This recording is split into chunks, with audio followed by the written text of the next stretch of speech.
Hello, મારું નામ પારુલ કજાલિયા છે. હું ઓડિયોલોજિસ્ટ અને સ્પીચ લેંગ્વેજ પેથોલોજિસ્ટ છું. આજે હું તમને ન્યૂબોર્ન હિયરિંગ સ્ક્રીનિંગ વિશે વાત કરીશ. દરેક જન્મેલા બાળકને હોસ્પિટલમાંથી ડિસ્ચાર્જ મળે તે પહેલાં આ ટેસ્ટ કરાવવી ખૂબ જરૂરી છે, જેના લીધે કંઈ પણ સાંભળવાની ખોટ હોય તો તે વિશે આપણે બાળકના ટ્રીટમેન્ટ માટે આગળ પ્લાન કરી શકીએ.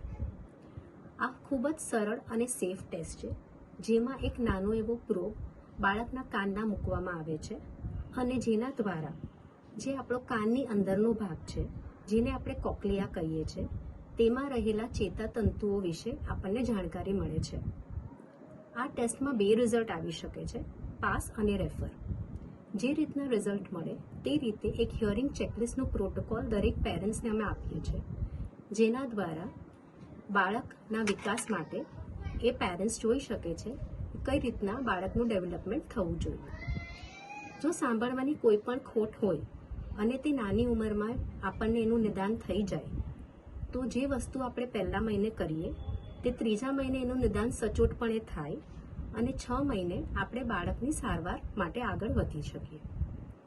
WHO એટલે કે વર્લ્ડ હેલ્થ ઓર્ગેનાઇઝેશન દ્વારા આ ટેસ્ટને માન્યતા મળેલી છે અને તે બીજા દેશોમાં કમ્પલસરી ટેસ્ટ થાય છે.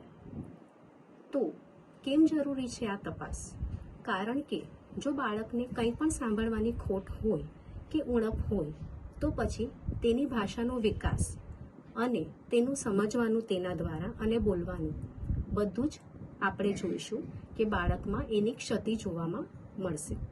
તો પછી તમે જેને જાણતા હોય અને જો તમારા ફેમિલીમાં આવું કંઈ બાળક હોય તો તરત જ આ ટેસ્ટ કરાવી અને આગળના નિદાન માટે જરૂરી પગલાં લેવા જરૂરી છે. Thank you.